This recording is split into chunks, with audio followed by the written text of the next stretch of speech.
સુરત સહિત દક્ષિણ ગુજરાતમાં વરસાદનું રેડ એલર્ટ છે। સુરતમાં મેઘાની ફરી ધમાકેદાર બેટિંગ। અડવા લાયન્સ, મજુરા ગેટ, ઉમરા વિસ્તારમાં વરસાદ। અડાજણ, રામદેર, પીપલોદ, ઉધના વિસ્તારમાં વરસાદ થયો તો પાંડેસરા, સચિન સરથાણામાં પણ ધમાકેદાર વરસાદ થયો। ભારે વરસાદથી ઉદ્ભવેલી ખાડીપુરની સમસ્યા યથાવત છે। સીમાડા, લીંબાત સહિતના વિસ્તારોમાં હજી સમસ્યા ઠેરની ઠેર છે। મહદઅંશે પાણીનો નિકાલ થયો, પરંતુ રહીશોને હાલાકી થઈ રહી છે। સુરતના દ્રશ્યો આપ જોઈ રહ્યા છો કે જ્યાં આજે ચોથા દિવસે પણ વરસાદી પાણી ઠેર ઠેર છે। અવિરત વરસાદ વરસી રહ્યો છે। સ્થિતિ એ વધુ ભયંકર અને ભયાનક થઈ રહી છે।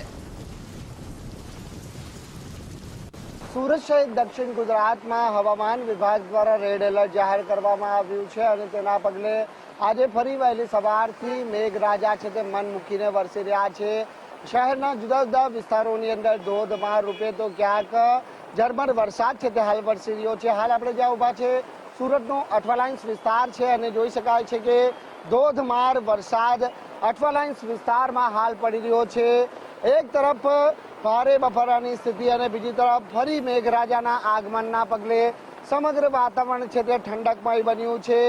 એક રીતે વિધિવત ચોમાસાની જ્યારે શરૂઆત થઈ ચૂકી છે ત્યારે સુરતવાસીઓને પણ મોટી રાહત મળી છે, પરંતુ જે પ્રમાણે છેલ્લા 3 દિવસથી સુરત સહિત જિલ્લામાં પડેલા અવિરત વરસાદના કારણે ખાડીપૂરની સમસ્યા સર્જાઈ હતી। જો કે આ ખાડીપૂરની સમસ્યામાંથી લોકોને હવે ધીરે ધીરે રાહત પણ મળી રહી છે, કારણ કે મોટાભાગના વિસ્તારોમાંથી હવે ખાડીપૂરના પાણી છે તે ઓસરવાની શરૂઆત થઈ છે। જો કે બીજી તરફ હવામાન વિભાગે કરેલી આગાહીના પગલે આજે ફરી સુરત શહેરમાં મેઘો છે તે હાલ વરસી રહ્યો છે।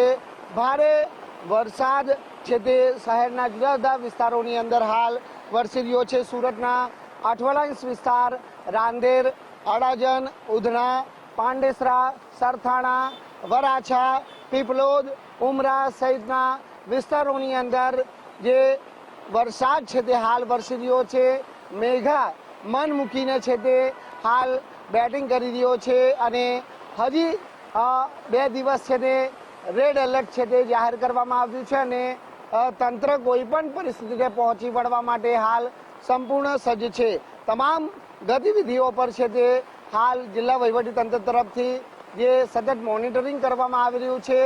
ભારેથી અતિ ભારે વરસાદ છે તે જ્યારે પડી રહ્યો છે ત્યારે શહેરના અલગ અલગ વિસ્તારોમાં પાણી ભરાવાની સ્થિતિ ન સર્જાય અને લોકોને અગવડતા ના પડે તે માટેની તમામ બાબતો અને જે પૂર્વ તૈયારીઓ છે તે હાલ તંત્ર તરફથી કરવામાં આવી છે। જોકે જે પ્રમાણે શહેરમાં પડેલા ભારેથી અતિ ભારે વરસાદના કારણે જ્યાં પાણી ભરાયા હતા અને પાણીનો ઝડપીપણે નિકાલ ન થતા તંત્રની પ્રી મોન્સૂનની કામગીરી સામે પણ સવાલ ઉઠ્યા હતા। કેમેરામેન વિરલ વ્યાસ સાથે રાકેશ બ્રહ્મભટ્ટ, ગુજરાત ફર્સ્ટ, સુરત।